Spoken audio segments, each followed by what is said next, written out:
Sound Pollution, starring Renee and your Uncle Brent, the family member you never wanted to have. And yet here he is. Here I am, invading your earlobes. Invading your personal space. Getting in your ear holes. Your ear holes. Your ear holes. So today we're going to interview the Midnight Lounge Crew. Midnight Lounge Crew, yes. And they actually have our favorite drummer, Mike. Yes, Mike. Mike. Oh, Mike. Oh, Michael. Stop it. Oh, Michael. I love it when you hit that tom-tom. Mike is also the drummer for Kissing Aphrodite and a personal friend of mine. He also does Michael's music. I'm gonna say it wrong. He does his own YouTube thing. It's Moody Music Recording and Video. Yes, there it is. It's pretty cool. He does a really good job. He does. And I think he does all the videos live. So yeah, I was there for one. You were there for the Midnight Lounge Crew or another band? No, I did one of his Moody's musics and recording thing. So I was the MC.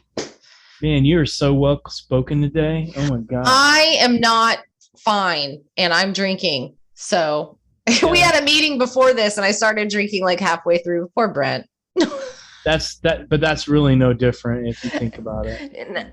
Hey, that's my first glass of wine in 2 weeks. So you shut up. So the Midnight Lounge Crew. Great guys, great girl, good singer. She has a history of operatic training. And then she's a growler. So if you like growls, she has a little bit of grit she throws into some of the songs. She doesn't go full on, I don't know, what would you call it? Full on death metal growl, but no, but it's you can hear it. You can hear the grit in her voice, and she's really talented. If you get to see the videos, I think you got Table for Two, which is a good song, and then you have Gone, which is a good song, and Gone is a pretty good one. It has a Sabbath running James Dio feel to it. That's what I got out of it anyway. The riff is like real chunky. Yeah. They're very good. They're very good. They're very new. So I'm excited to see where they go. And on the 21st, I'm going to go actually get to see them play live. So I'm really psyched to Oh my gosh, where are they playing at? I don't have it in front of me, Brent. Thank you for putting me on the spot. God damn it. But yeah, and I'll keep sharing it. So if you follow the Sound Pollution podcast on Facebook or Instagram, you're going to see, because I'm going to really push it. Mike's obviously been a great supporter, but he just has a knack for like good bands. I don't know if he knows what he wants, or he knows when he hears something and it's good, and he just goes with it. So, I mean, I love the other band he's in, Kissing Aphrodite, and I just can't wait to see what this new band does.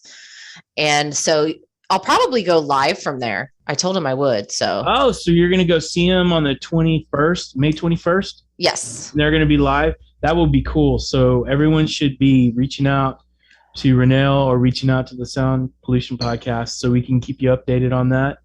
Yeah. Also, if you want to get a good live sound of them, their YouTube website has their videos up, and all that was done live. So you can really hear them locking into each other. The guitarist, bass player, and drummer have a really good groove together. The vocalist is good too. But those guys together, when they lock together, they're really tight. It's really good. Yeah. The drummer kind of just hangs back and plays some really cool parts, but the bass player is a really good bass player. He's a good walking bass player, so he'll walk up those bass lines. And then the guitarist merges like multiple genres in the songs he creates. So it's pretty exciting to listen to them. So you can get a taste of that on their YouTube page. And keep an eye out, because people are starting to get out more and play more. And when I see that somebody's going to play, I share it. So if you follow me on Facebook, especially, you'll see where I share where people are going to play, because I do try to keep up with that, because we should be fostering a community, and that is the goal. I sounded uppity. I didn't mean for that to sound uppity, folks. Sorry. No, I was motivated. I was incredibly motivated. Oh yeah, I almost jumped out of my chair and did something. You should have. You do it. Do it. My chair. I've been in this chair so long, my butt would probably stick to it. Just stand up and the chair would still be attached. I have a big old butt walking around. Well, Ashley, how's it going today? It's good. It's been a good day. Busy, full of work. You know, coming down here and getting to do an interview is an awesome day, right? Well, it hasn't begun yet, so you don't know that. You don't want to step out there. That's all right. I say that right now. It could be the worst experience of your life. I hope so. I want to see that off an interview. The worst experience. Wait. Give me something to talk about. Welcome to Sound Pollution. We are graced with the presence of the Midnight Lounge crew. So welcome to the show, everybody. Why don't you introduce yourselves? Oh, all right. Well, I'm Ashley Vega, and I am the lead singer of this Midnight Lounge crew menagerie of sorts. And I'm happy to be here. Thanks for having us. Thank you for coming to my house and letting me drink and hang out with musicians. Absolutely. If this was every day of my life, I'd be very excited. Anytime. I am Joshua Catlett. I play guitar in the band, and like Ashley, really excited to do this. Thank you for having us. Oh, thank you. Hey, I have a question.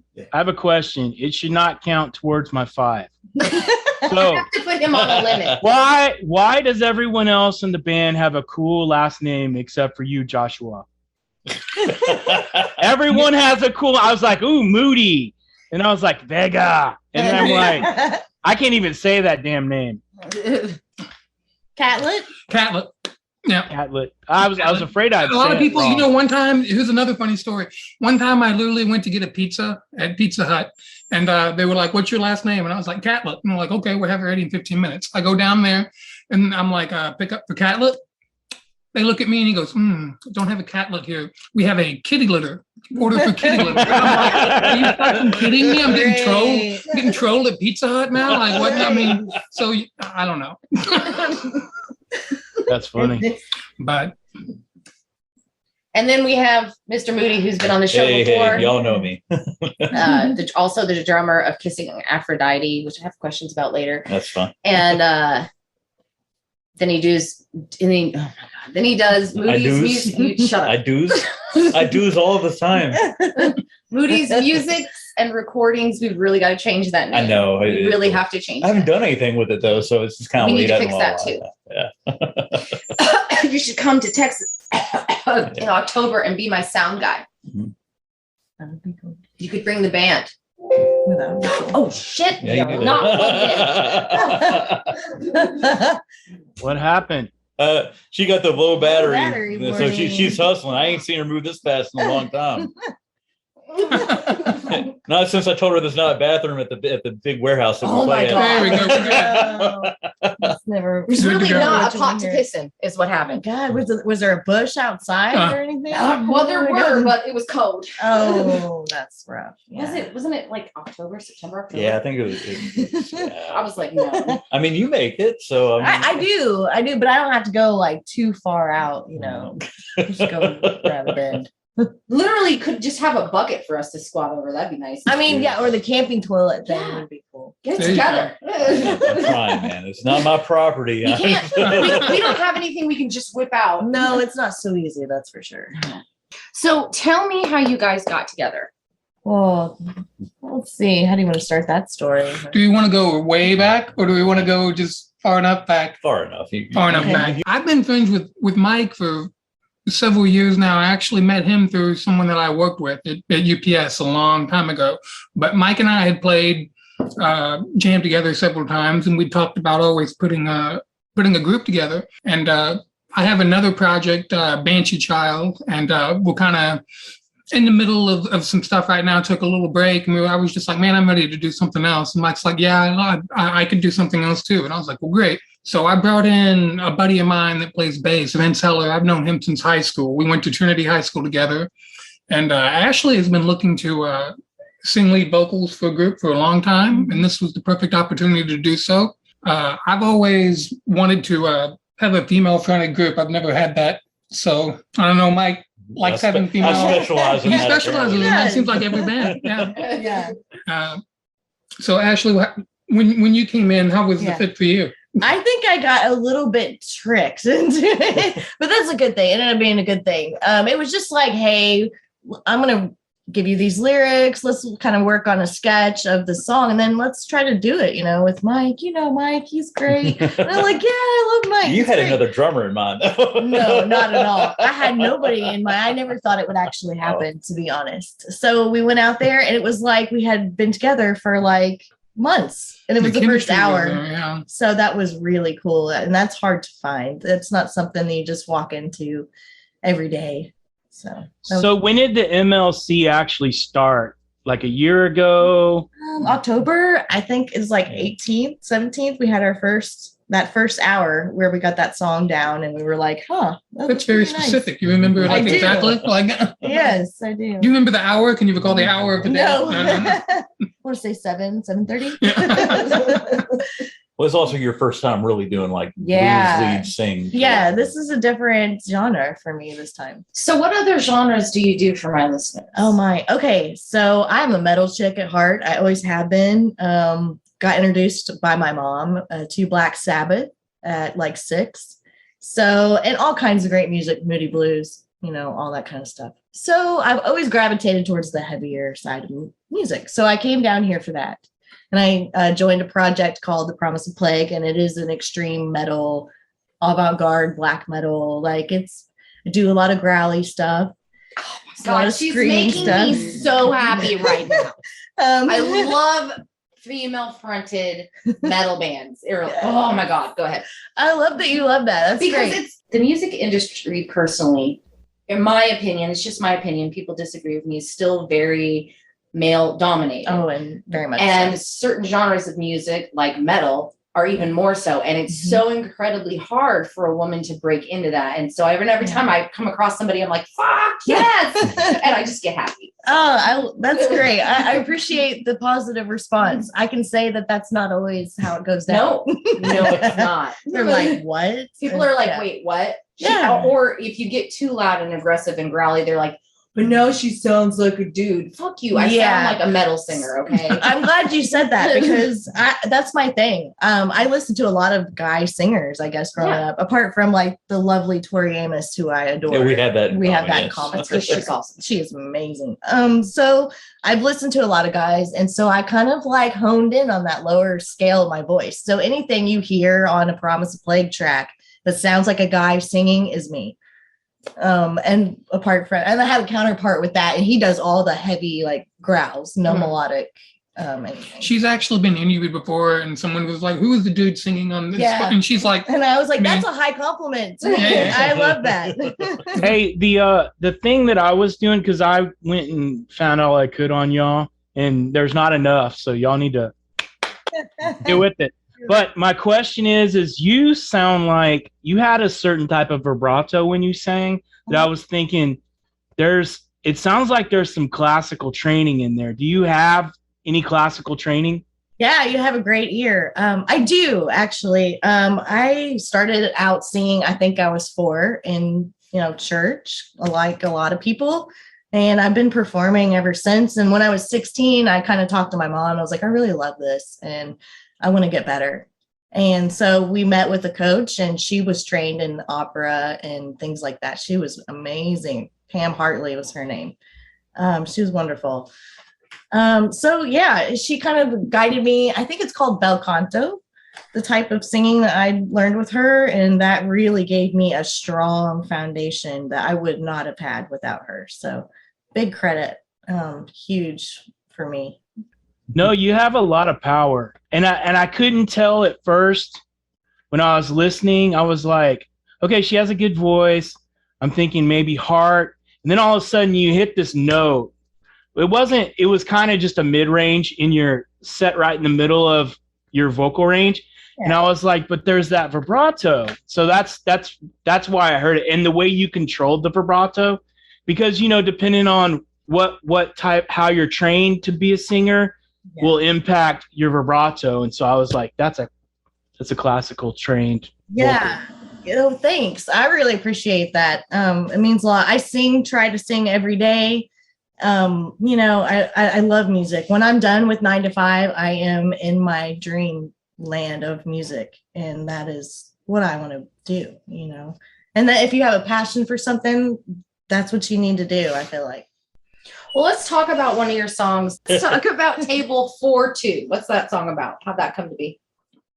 This is actually kind of a funny story. I was sitting by myself one night. I'd just gotten into a fight with her, actually, and I was. It's pretty much. It's kind of the stereotypical song when I was sitting around and thinking about it. Guys missing girl. And the chords came to me immediately. It's a simple 4-chord song, and the lyrics just felt really genuine and heartfelt. And I think it's something people can identify with. And it's pretty much just a story about what I was feeling when I was down in the dumps with Ashley. So yeah, I feel like we draw our lyrics from our personal everyday experiences. It's just a way to like digest it, and then instead of taking it in and being negative, you create something with that energy. And like, well, if you're Fleetwood Mac, that's how you stab the one you're on stage with. Yes, that's true. But how great was their music, no matter what, I think that's why, because they were all having sex with each other, and so they'd get angry and pissed at each other. Doing wrong? Is that what I'm doing wrong? No. You might be onto something. Like, I felt like the music brings us closer, and then sometimes when we get frustrated working on a song, it can just drive you apart and be like, at the same time. So it's just. And then when we bring it together to you, and to I just hit things. That's all I do. It's great. I just hit things. Mike says I just hit things. In rhythm sometimes. Oh man, no, it just adds a whole other dimension. Yeah. It's just it's cool to see the growth of it. And quit being so fucking humble. Yeah, seriously. You're a really good drummer. Yes. No, I show up. I'm a drummer. I'm a drummer who's not on drugs and shows up. And I have a practice space. So I am the white unicorn in Louisville. Really? So that's true. That is really good to have. I'm not going to say anything about drummers just because some people get their butt hurt when I talk about drummers. It's online. Hey, so I have a question about Table 4-2. I was listening to it. I love the first guitar riff. And I was like, okay, he has some cool effects on here. And I was like, this kind of has a Smashing Pumpkins kind of feel. It has like a real 90s feel. And I was like, and so I got on the internet and I was like, okay, Smashing Pumpkins, let's try Today. Your part is a lot higher, but y'all have almost the same effect going on. So that was really cool. So what made you choose that effect? Get to talk about guitars and amps.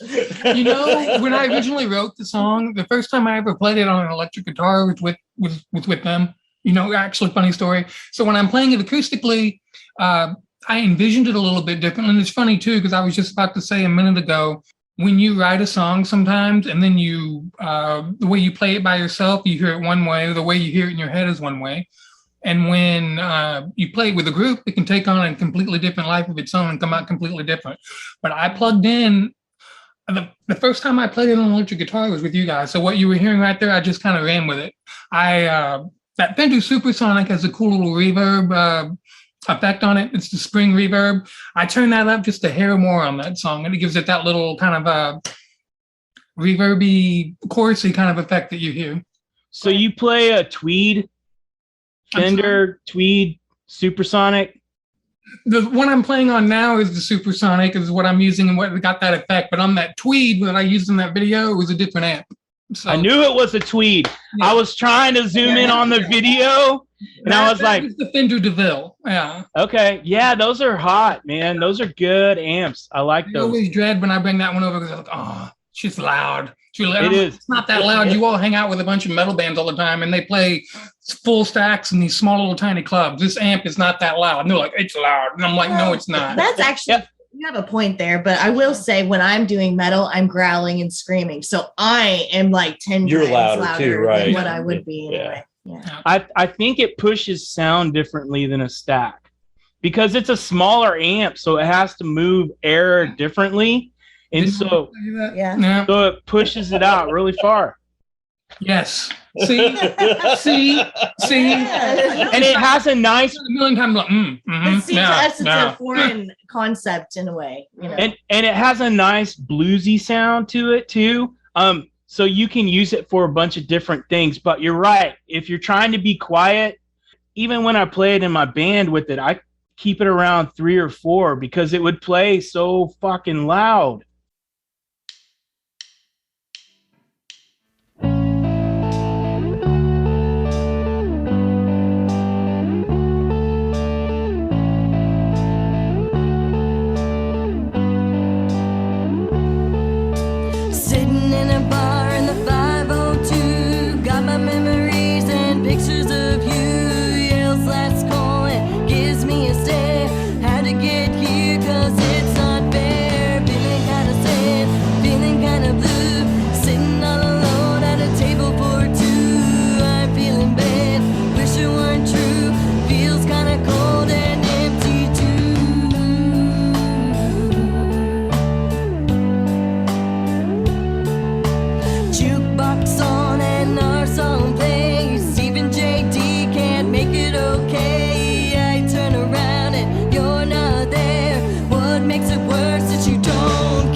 You do a vocal fry into your falsetto. Yes. That's badass. I heard that and I was like, holy shit, that's good. And then you get on here and you're like, yeah, I do death metal and I do. I'm like, that's why she could do that. Because there are a lot of people that have the grit, but then when they try to go from the fry and go up, their voice cracks because they don't have a mid-range, strong mid-range. You have a good mid-range that pushes you from your chest to your upper voice. So anyway, good on you. Thank you. Yeah, you know, I really screwed up my voice the first time I recorded any kind of like really extreme music, and I lost a lot of my mid-range. So I had to fix that, learn how to do things correctly, because there is a proper way to scream and growl, and work on it, you know, and you can get it back, but you got to take care of, I can't tune these strings. So, you know, it's just. I like the bass player, his line on that too. Yeah. I thought he did a really good job. He's a great walking bass player because both songs had some really good walking bass lines. And then I have one more thing to say. Is 502 the area code? Yes. Yes, it is. Okay, because I was like, what the fuck is 502? So tell us a little bit about your bass player, since she's not really here to, speak for himself. Vince, you know what? We went to high school together, like I mentioned, but we weren't really that close in high school. I didn't actually hook up with him until about 4 years after high school. I got a message from a buddy of mine from high school, Andrew, and he was like, we're just jamming. I'm putting this little group together. It's nothing serious, but can you come over? We need a guitar player. And I was like, okay, cool. So then I saw Vince was there, and I was like, oh, hey, man, I vaguely remember you from high school. And we got to talking, and we jammed, and it was cool. It was actually called Blue Horizon, and this was the hoodie from the group. As the name of our group. We stayed together about a year, and we had a couple gigs, nothing major, but that fell apart. But I kept playing with Vince because he had just actually started playing bass about 4 or 5 months before we even did that. And he was a quick learner. He's my favorite bass player in Louisville, and that's where it all started. Mm-hmm. It was just crazy. I couldn't believe it. He picked it up really quickly. He was really, he likes Nirvana, like the Beatles, and he started learning all of their music first, I imagine. I think that's what he said. And just clicked ever since then. He became one of my go-to buddies. We always go out and have beers and hang out and played a lot of music. He was one of the few people that felt like I could count on. Felt like, I got these songs. You want to come over? You want to work on these? Oh, yeah, sure, man. And, we made a friendship out of that, and it just developed really quickly. But he's my right-hand man. So, and he's an amazing bass player. He's in several different things now, so I'm really happy for him. He's in like 8 bands. So. Yeah. He's really good, because when he was playing some of the stuff I heard, he would follow you when you do a riff sometimes. Mm-hmm. He didn't always do it, but where it sounded cool. And I think even Michael would help out on that section where y'all kind of just do the riff together. It was normally at the end of a line or something where y'all do something together. But the stuff you were doing was cool. And then him doing it with you kind of took him out. It was a step out of the walking bass line into something a little more progressive, I would say. Yeah, we've developed a style playing together for so long. He can weave in and out. He can follow you. He can kind of do his own thing and then just come and jump right back in. He's a hell of a bass player. He's a really good dude. So you said that he would be, you think, influenced by like the Beatles and Nirvana. Who influenced you guys? That's a big question. I don't know. I think for me, first and foremost, like that metal aspect would be Black Sabbath. Then from there, like the progressive aspect and psychedelic would be Moody Blues, because they were all around phenomenal musicians. Still are. Justin can sing like an archangel. Still can. I don't even know, 80. So yeah, I think those two, and then Tori Amos, of course, later on, just somebody that's so unique, and that's what I really like. Growing up, there was a lot of music in the house. My dad he always had music playing. So I grew up on a lot of classic rock and a lot of blues.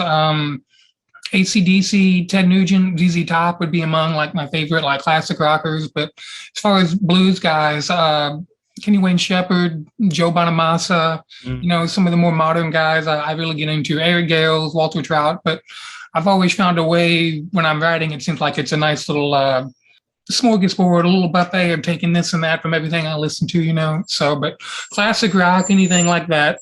What about you, Mike? I grew up a huge Rush and Yes fan, but honestly, like my playing always, my parents were big Cream fans. So Ginger Baker has been like a god to me for years and years. And, it's funny. I never noticed it because as much as I wanted to play like Neil or, some progressive Animal, it just always went back to, some of the Ginger Baker stuff and the way he rides the toms and so he's, like I say, dead and gone, but still one of my all-time favorites. And I'm everything he did, not just Cream, but Ginger Baker's Air Force and, all the other ones. So.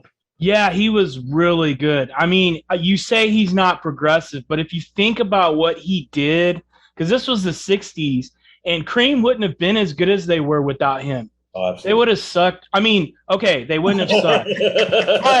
But that dude, had he not been, I don't know, violent and crazy, he would have been. My favorite story, and this is a little local thing. There's a guy, he was sort of a big time drummer. He runs a forum groups here, and he got invited to an anniversary thing for Pisces Cymbals, and he was there, and there were all these famous drummers there in and out. And he was like, man, I'm just digging. Oh my God, this is this person. He looked over. He said, "Who's the old man sitting there at the table alone?" And he says, "Ginger Baker." He said, "Why the fuck is he by himself? Oh my God, And he said, in unison, all these famous drummers said, "Because he's an asshole." And then they come out with that documentary about Ginger Beware Mr. Baker. It's like, yeah, he's an asshole. Well, he actually tried to beat up the guy making the show. Yeah, he was so good. I mean, the way he'd ride the toms and stuff, like especially on the Cream stuff, he was badass. I mean, and I just listened to Cream. I don't really think about drums very much, other than the fact that they're late sometimes, which is weird because they're the timekeepers of the band. But anyway, no, I'm just kidding, man. Issues with drummers. Who was the first person? I can understand. Yeah, that was Mike. That was Mike. He was the first one here. I've been hurt before. Oh, no. But he's if you're gonna have an influence, he should be one of them, because the shit he did, and he wouldn't just. I mean, he took a whole drum corps out, and that's what they would do. Play drums. That's just awesome. I love a drummer myself, so. I think the drummer makes the band. I think if you have a good drummer, it doesn't matter really who else is in. I mean, it matters, but if you have a guy that is just pounding the shit out of the drums and is tasteful and is smart about what he does, that's going to get you somewhere, because the drummer makes people want to dance. They make them want to fuck. They make them want to talk. They make them want to. They just really cause a lot of emotion for other people. For me, it's guitar. It makes me want to do all that stuff. But anyway, go ahead. So let's talk about the second song. Let's talk about Gone. Okay. What do you want to say about that one? Who wrote the lyrics? So yeah, he wrote, just to be clear, I guess we should say, he wrote both the lyrics for the first two that we released. Right, yes. So yes. So I suppose you should talk about what's the story? What's the story with that one? You weren't pissed at Ashley again. Yeah, that's what I was thinking. Whenever I sit down to write lyrics, I always like to tell a story, and these just kind of came together and they just flew right onto the page. I really don't have a story per se about the lyrics for this one, but I wanted to write a shuffle. I wanted a Texas shuffle kind of feel for this, and that's where the music kind of came for that, especially that verse. But there's really not a whole lot to it. What do you think about Baby I'm Gone? What do I think about it? See, I always approach it, if I don't write the lyrics, I approach it like, what does this inspire inside of me? What's my inspiration for this? What kind of emotion do I want to lend to it? And for that one, it was just like, I don't know. I just felt like it was I've got an attitude in that video and I like it. And I'm telling him, I kind of tell everybody off, I feel like, in that video. But I like it. I like it a strong, female. I'm gone. I'm doing it on my own. I'm not going to worry about whatever you're doing, because there's going to be hell to pay. We all know that. No, at the end, you're going, now get the hell out of my house. Yes. That's my favorite line in that song.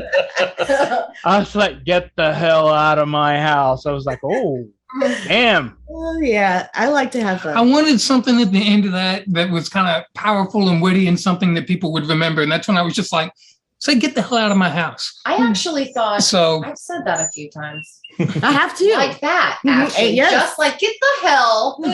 Yeah. Yep. Don't let the door hit you where the good Lord split you. I like that. So when I first heard that song, I was like, okay, it has a cool, and I was like, it's blues, but it's not blues. It's kind of a dirty blues, right? Kind of like a naughty blues, kind of. And then I was listening to it, but the riff also has a Black Sabbath Dio feel, whenever Black Sabbath and Dio first got together, and then Dio's first album, with Vivian Campbell and stuff like that. Oh yeah, that riff had that stuff in there, and it was probably more your distortion than what you were playing, because you were playing pretty close to standard blues stuff, Right.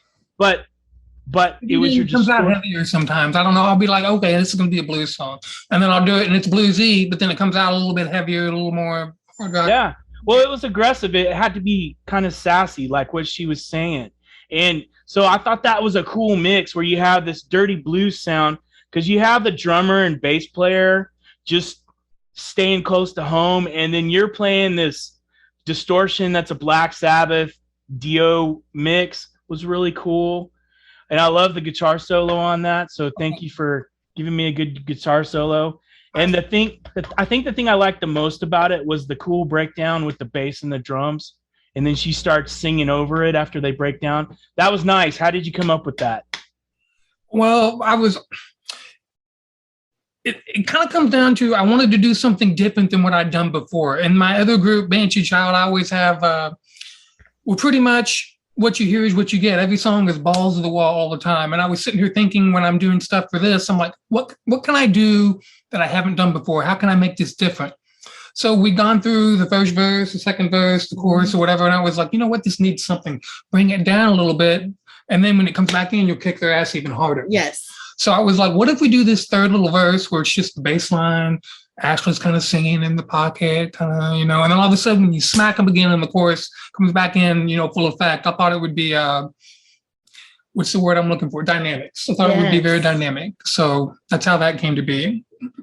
Yeah, it works. He and the bass player and drummer did a real good job of not, it's like, oh, here's our part to shine. And they didn't get too excited that they kind of blew it, They just stayed right there. They knew guitar's God. And they were able to stay in their place. And so I love that. And Michael, I think you did a really good job on that part too, because without you, the bass player couldn't have done that because you were adding like some cool rhythms to it. And I think on the video, at some point, everyone but the vocalist, everyone but Ashley turns around and looks at you and y'all are just kind of locking in and jamming together. And I think it was just with the studio track, but when y'all were playing, I could tell y'all were like locking in and you were getting tight. Well, and this is cool. I don't think we've discussed this, but both the songs, both the videos were live there that day. The only thing we overdubbed were the vocals. We redid the vocals so we didn't have the drum bleed on it. We're working on recording different songs now. We've got 9 or 10, and we're doing, we're layering everything, the proper studio way. But those videos were kind of meant to be a little raw and all that. But yeah, they were all in that garage that day. The only thing they ever really got layered was the vocals over top of it. Yeah, nah, y'all guys did a good job then because I couldn't tell. I thought it was a studio recording. Well, that's a ghetto studio. I told him after he did it, I was like, Mike, these are some of the best live recordings I've heard. You did a really good job with this, and it's like, No, it was good. It was a good job because I was fooled because I do like little live things, like little acoustic things and stuff, and that shit's hard. Because I get nervous in the middle of it. The record button comes on. I forget my own song. You'd be surprised how many people do that. Red light syndrome. Like somebody could have posted over the light. Don't tell me. Just let me. I have to stop, go change my pants. Yeah, a little red button syndrome. Yeah. So, but that is just a cool song. And if anyone wonders, it's at 149 where there's a breakdown. So anyway, it's for everyone else, not for y'all. Y'all guys haven't memorized. Y'all know exactly where it's at. But I do that for those people that want to go to the song and go, what the hell was this dumbass talking about? So anyway, I like the video too. Y'all look like y'all were having fun. So I like that. We had a great day. It was like 16 degrees outside. Oh, yeah. No, I chose to wear what I wore. The big controversy for the day was Ashley actually took a photo of her sitting on the amp, and he had a heart attack. Yes, so he did. No, I didn't actually. I kept it to myself. I did a great job. I could have had a heart attack. I was sitting there and I'm like, you know how guitarists are with their gear, and you're like, she just comes over and she didn't even ask. She didn't even ask. She just took it. I'm sitting the whole time she's sitting on it, and I'm just kind of like. But he sits on his when he plays, though. Well, it's mine. It's his. Like, you know what? You know, at least she wasn't gyrating, dude. That's true. I could have She could have been gyrating. And to be honest, I didn't make a big deal of it. I just shot a look at Mike, and Mike was like, I already know what that looks about. I was very careful. Yeah. I know that it's But important. it turned out to be a good picture. I can't complain about It that. did. Everyone Yeah. likes the picture. Yeah, it's cool. I like that one. And y'all have a cool look too, because y'all don't all look like Oh, it's you're in not a cohesive at family. all. You're going to Walmart to take a picture, and you know, kind of like the Chili Peppers did. They did that one album cover, and each person was a different person in the family.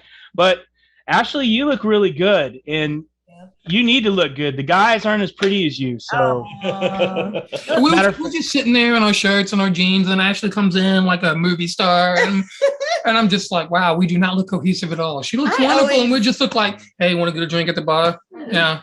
I just said to everybody, they were like, what do we wear? And I'm like, just wear what makes you feel good and looks good on you, and like, yeah. Well, with that said, I've always said, hey, I've been a Grateful Dead fan my whole life. I just really don't give a shit. I'm going to show up. Yeah. I've wore flannel since '92. So Yeah, do it. That's authentic to you, and I think that's what I love so much about our group and our dynamics is everybody brings their own authentic self, and there's no like pressure to be conformed to, oh, you got to be metal, or, oh, you got to be, this country band, or, there's no expectation. And it just, the creativity that flows is amazing to me. Yeah, I'm looking forward to hearing these other songs that Mike was talking about that y'all are working on, because just in those two songs, Baby I'm Gone and Table 42, you kind of get a look at, you have the vocal fry into that falsetto, which is metal. And then you have that Smashing Pumpkins guitar sound. And then you go to Baby I'm Gone, and you're sticking really close to that dirty blues kind of thing with the Sabbath feel. So people are going to lose their minds as far as trying to classify your music. You're definitely rock, but you jump into all these different areas, and sometimes in the same song, you're like jumping into different areas. So I think that's really cool. And Ashley, having your vocal style that's going to really add a different flavor to it, because you don't hear a lot of blues bands with metal singers in them. Right. It's a great experiment. Yeah, we're doing this new song. We got two songs that are really, one's almost an outlaw country kind of Johnny Cash song, but there's another one we just came up with the other day, and Ashley's singing real low like she was talking about, almost, and I was like, it's real bluesy. I was like, you ought to put a growl in it, just to fucking, screw everybody up. Right. Yes. Well, I mean, when you put a bunch of different people in a melting pot, Josh's old band was so blues heavy. I come from a rock, improv, jazz, jam band kind of thing, and you have a concept of what it's going to be like. And I remember when we started this project, Josh would send me these demos, like what they did with the drum machine. I was like, you can't always write like that. Sometimes it's just best for us all to get together. Mm-hmm. And when we all got together, it was way different than what was programmed. And that's been my experience time and time again with music, is you get different people and you get different results. And that's the beauty of it. You can't just think it's going to happen. It happens. Yeah, that's the cool thing about music. Because if you think about it, each of y'all have like 50 different influences inside of you.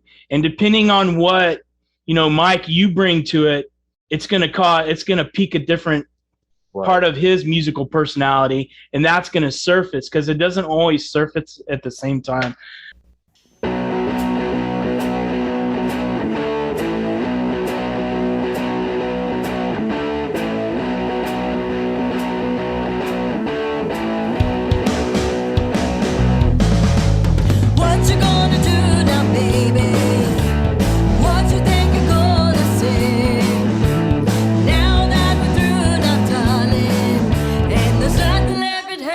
Baby, I'm going home.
having a blast doing all of it too. It's just like the end of the week. Like, thank God there's joy. I get these phone calls. Usually we practice on Friday nights, and my wife would be like, "It's 11 o'clock. You've been there since like 7. Or are you coming home?" I'm like, "I'm hanging out with my best friends." I mean, I'm literally, and it's my high point of my whole week. So, and that's nice. I mean, I've been in bands where it's so business-like. I like people in the band, but you show up and you put your influence, you put your spin on things, and you go home. All of us, the 4 of us, can sit around and talk for hours, and it's a nice. You don't always have that. No, you guys are very lucky in that respect. Yes. Mike, that was so sweet. I got a little moist when you were talking about that.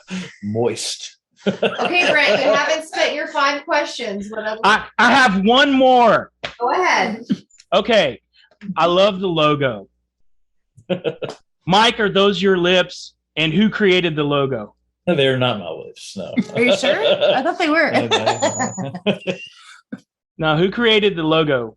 That was actually some like old drawings that I found and just uploaded, and I was like, these are kind of cool. And I was messing with different text, that you can find on, like, I forget which program I used, but it was just generic text, and I put it on there, and I tried it several different ways. And I remember on the group chat, I sent them like 4 or 5 different versions of the same kind of thing. And I'm like, which one do you like? Do you like the sideways tilted text, or do you like it straight across? And then do you like these lips? Do you like these lips? And they're just like this one, I like this one. Because I remember I had one that had a cigarette, one that didn't, text like on different parts of the lips or not on the lips. And actually came up with the name. You came up with the name. I guess I did. I just set up one night and I was like, why do it was after the first rehearsal, and I was like, what do I feel about this situation? And I'm like, all right, Midnight Lounge crew, we're like hanging out in the Midnight Lounge doing what we want to do. It's a laid back time, but the music isn't laid back.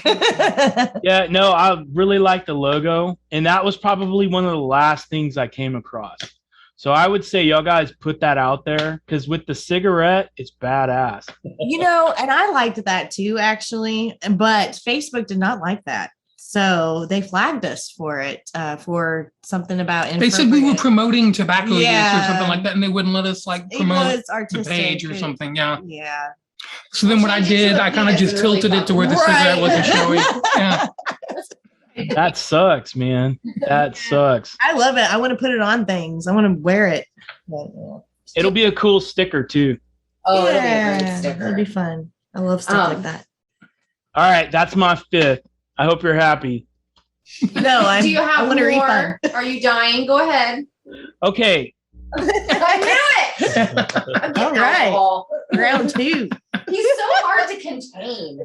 Joshua, how many shirts do you actually have? Oh my God. That's a good question.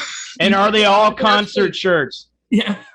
I've never actually counted them all, but I have shirts for days. Like, seriously, he's got a really great collection. Beale Street shirts. I mean, like all kinds of festivals. I got him the GNR one. I've got like all my drawers, like, they're all full of shirts, and I have some like in the basement with more shirts. And then I'm just like, I don't know. I could literally, I think I could go a whole year with a different shirt every. I've probably got at least 350, at least. Yeah.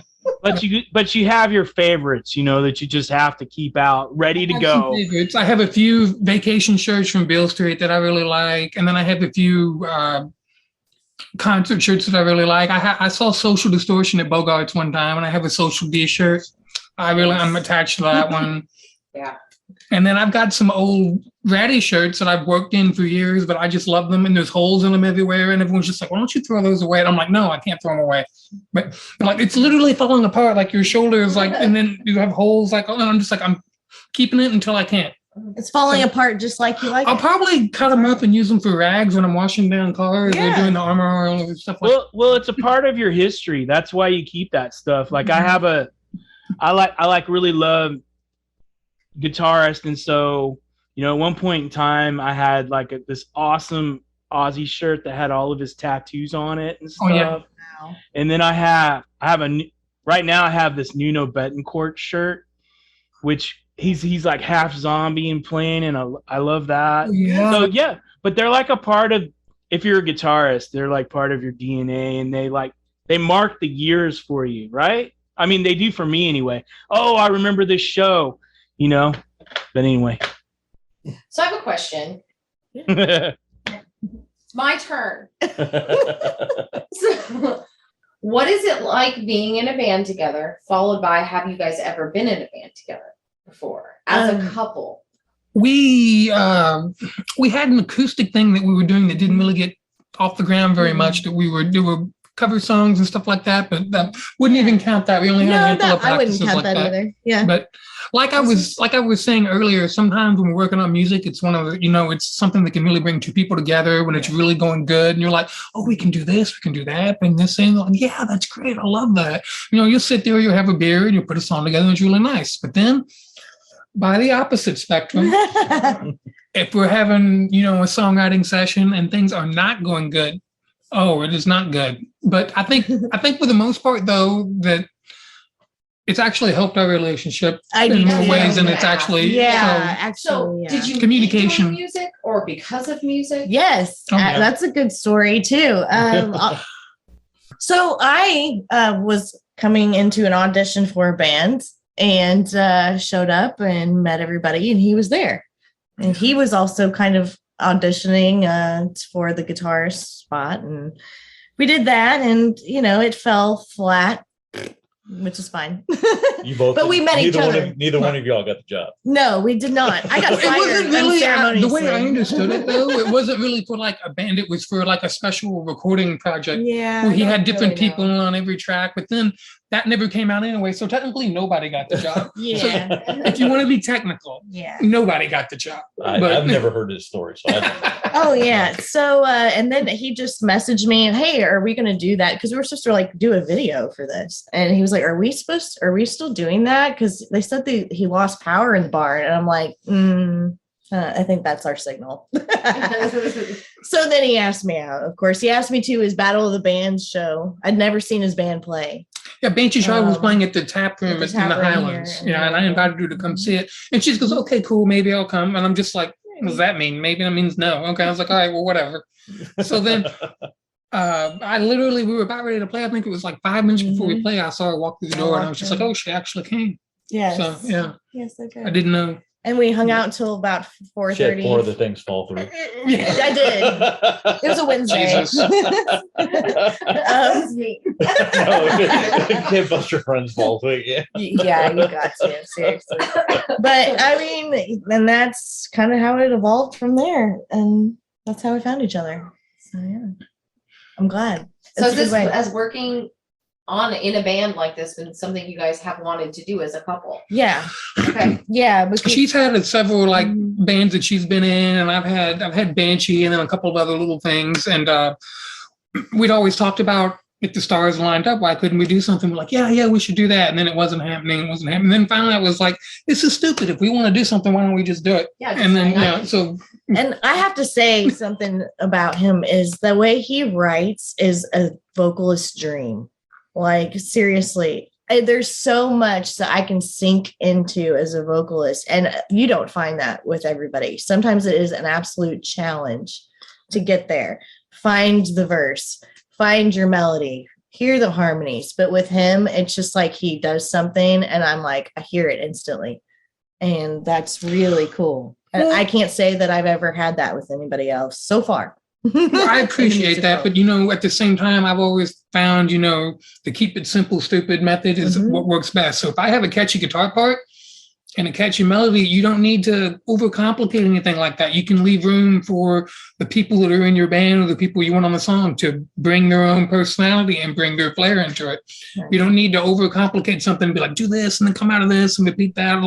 It's just less is actually more, I think, But I come from, the AC/DC method. So for sure. You got a riff, you got a vocal melody, there you go. You know what you're getting. It's something dependable you can count on, Yes. So when we can't count on other things, we can count on music. Right, that's good. Right when we were starting to do this was when, or we were talking about putting something together, was right when the pandemic hit. Yeah. And so we were just like, well, now what do we do? And we had all that time and you're just sitting there and you're just kind of like, this is a little depressing, you know? But yeah, we miss sitting at the table for two by ourselves. yeah, really. Literally. Yeah. You're like, I love you, but I'm so fucking sick of your face. Let's go do something creative. Yeah, for real. I never stop being creative. Do y'all have that problem? Like I'm always, there's always something, oh, I need to work on this song. Or I hear my daughter say something, and that's pretty funny. That needs to make it into a song. Or you know, it's just, oh, I need to work on this video. Oh, I need to call this person about this. Oh, this guy would be fun to write with, stuff like that. Are y'all always doing that? Absolutely. I feel like sometimes when I'm at work, I'm working on songs in my head while I'm doing something to help move the day by or make it a little more enjoyable while you're doing something not so enjoyable, you know? And I always have what I tell Ashley that I call Mozart syndrome, where I'm always hearing things and I have to go get them out. You know, it's something that's always going on in your head and you have to get it out. And even though when you get it out, sometimes it's not exactly how you envision it, but no, that's cool. I can work with this, you know? So I do feel like I always have something going on and I'm trying to, you know, get out. It drives you crazy when you can't get it out. Like you're just someplace where you just can't. You grab your phone real quick and put it into your phone. Yes, thank goodness for that. Sometimes you don't have a pen or paper, or you won't remember the melody or the line that you said or heard. Yeah, for me, it's usually it starts with a one-liner. And it's usually something really sarcastic that I would say in the heat of a moment, but I never quite get to, you know. And you're like, dang, I wish I would have said that. She's got things on her phone for like catchy titles and stuff that she saves on her phone, and like, oh, I gotta remember this. And then we'll be laying down at night, and then she'll be like, look at this, you remember this title right here? It'll be something really silly, and I'm just like, oh my god, yeah. But she does it with like jokes too, like funny jokes she wants to remember. She'll write them down on her phone, or song titles and stuff like that. So yeah, I do. It's if my brain's like comes up with something amusing, I'm like, oh my god, that's hilarious. I don't know if anybody else will think so, but I'm gonna use that later. I like screenshot them, and they're all in my gallery. And she screenshots everything. Everything. You remember this? I have it right here. You said this, and I'm like, just something that like, oh, that's really cool. It's really inspiring. I like that. Or, you're so cool and inspiring. I go for the sarcasm. Like today, I reposted, you know, spice up your panic attack with harmonica. I love that too. Yes. You gotta have That's funny. You gotta have them. Where can people find you guys? You can just find us on Facebook right now. That's Facebook.com/Midnight Lounge Crew. Yeah. Okay, awesome. We have the 9 songs, and we're going to start recording. And this is, you know, so it's all, as soon as we get them, we're not waiting for an album. As soon as we get one done, we're firing it off. So Have you guys been looking for a place to play? Yeah, we do have an opening, like Get Our Toes Wet gig coming up. What day is that? The 21st. Where's it at? It's called the Spring Fling Music Festival. It's at Ranchero Farms. It's in Shelbyville, Kentucky. We play at 9:30 at night. Yeah. Oh, I thought it was in the daytime. No, we got later. Whoa. Okay, that's nice. So that's kind of good. That's good. That's a good spot, man. All right. Good for you. You can get up there and go, I'd like to thank all the bands that opened up for us today. That's right. Our first gig is a headliner. I want to go. I would love it if you would go, if you can. I'm going to go, and then I'm going to call you. I'm going to like video call Brent and be like, I'm at their show. But you know what? My response will be, I'm at home watching their video and I'm pretending they're nude. Oh, wouldn't that be a sight? I don't know. He has that tweed. That's pretty sexy. Those finger tweeds are pretty sexy. Naked, though. You sit out with pants on. What is wrong with you? What the fuck is wrong with you? God damn. It's tweed, man. It's tweed. I got nothing. You know, I don't know. I got a question. How many bands are you officially in that you record for and everything else? Okay. So this is a fun rundown. All right.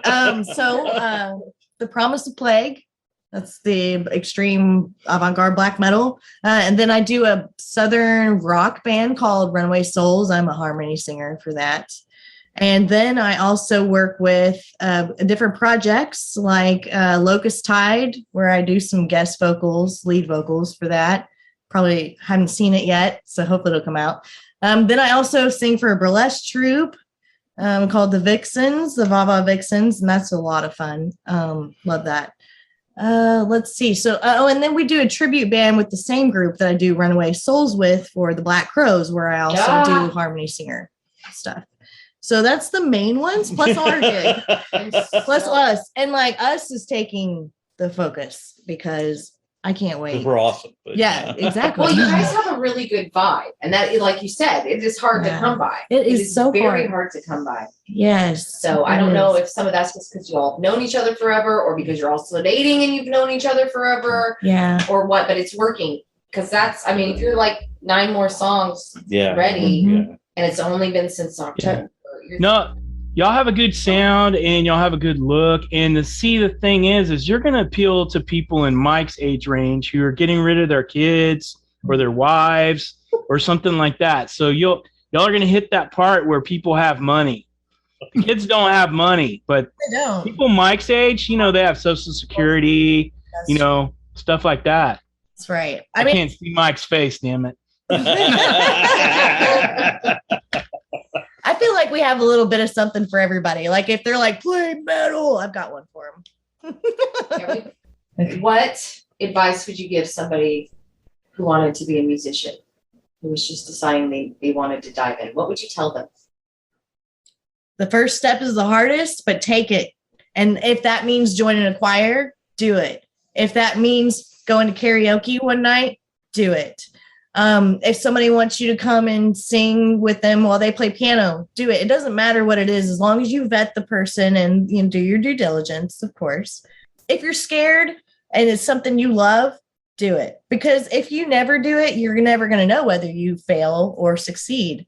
And, 9 times out of 10, you're going to get a lot farther than you ever would imagine. And that's been the case for me. And put the work in. It's not going to come to you out of thin air. You need to practice. I know people that don't. That's fine. But you need to practice. If you don't know your lyrics, memorize them, because the performance is after you memorize the lyrics. That's where you connect with your audience and you give it the appropriate emotional value that you want to convey. So that's my 2 cents. What would you tell like a young guitarist? I think the best thing I could say is to be true to yourself and don't let someone tell you what to do if you're not feeling it. I can't tell you how many times I see people doing something just for the paycheck, or their heart's not into it and they don't love it. Don't do something just because someone's telling you, this is the right thing, you have to do that. I say be true to yourself. Make the music you want to make and stick with your own convictions. And I think that's the best way you can go about it. Just follow your heart and do what you want to do, because at the end of the day, you're the only one you have to look in the mirror and be happy with. You can't just do something to please others. If you're happy with what you do at the end of the day and you're making the music that you like, then mission accomplished. Yeah. So just believe in yourself and stay true to your convictions. So, guys, thank Mike, come on, Mike. I've been on the show. I've answered it before. Yes, but I always say run away, don't do it. But I figured that would be your answer. Don't do it. Become an accountant, an attorney. You'll have to explain the credit card bills to your wife. You don't want to do it. Just don't. I mean, you can still do all the boring stuff 9 to 5, but do something you want to do when you clock out. Like, seriously, we have so much limited time and we don't get that back ever. So do it. All right, you guys. Well, I want to thank you so much for being on the show. Hey, thank y'all for taking time out and driving all the way over to her house. I enjoyed meeting you with y'all and talking. Normally, we don't get to talk to this many people, so it's kind of fun to talk to multiple people with different personalities, even drummers sometimes. You found another drummer who could talk and like complete the rule.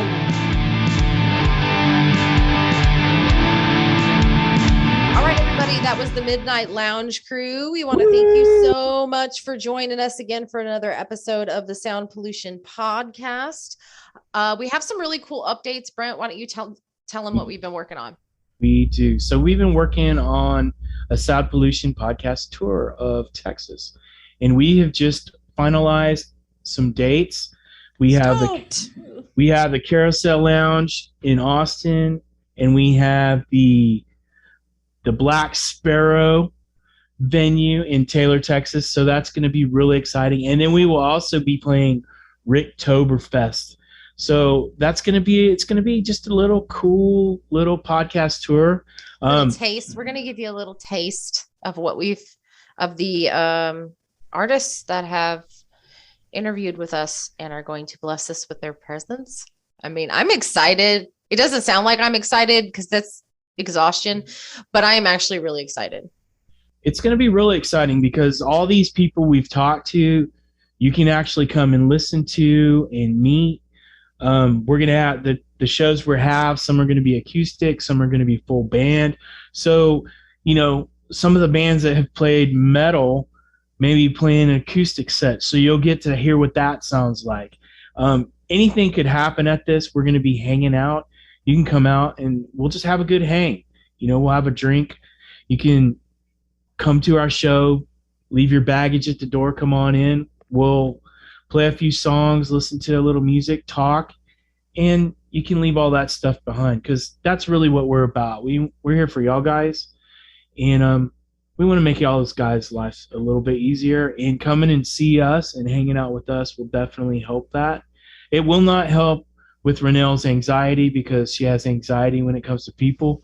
But so when you see me acting really strange, it's not the medication. It's not. It's the lack thereof. But it's going to be fun, and I'm excited. And we're going to keep it light. It will be somewhat structured just because we will have a limited amount of time. But we're trying to just put great artists together. We're going to have some people that are funny, and we're going to have some people that are like really serious. And so it should be a mix of fun, but they're not serious, like people. They're serious about their music and their craft. And so you'll get to see some really good players, and then you'll get to see people like me, or actually me, because I'll be playing a little bit too. So we're so excited to see y'all. So it's in October. We'll be sending out more information, and let us know if you have questions or if you want to participate if you've been a podcast member. Or not a podcast member, but a podcast participant. We like participants. So, again, follow us on social media to get we'll be updating you during the episodes, but just as things progress. Also, brief shout out real quick. We have 2 patrons at this point, and part of being a patron is that we give you a shout out. So we want to give a shout out to Kathleen, and we want to give a shout out to Ivan. And speaking of Ivan, yes. Ivan of Minor Arc interviewed me for the DarkStereo blog. And so go check that out. The link will be below. It'll be below in the description section. It was in the last one as well. They kind of do like the written version of what we do.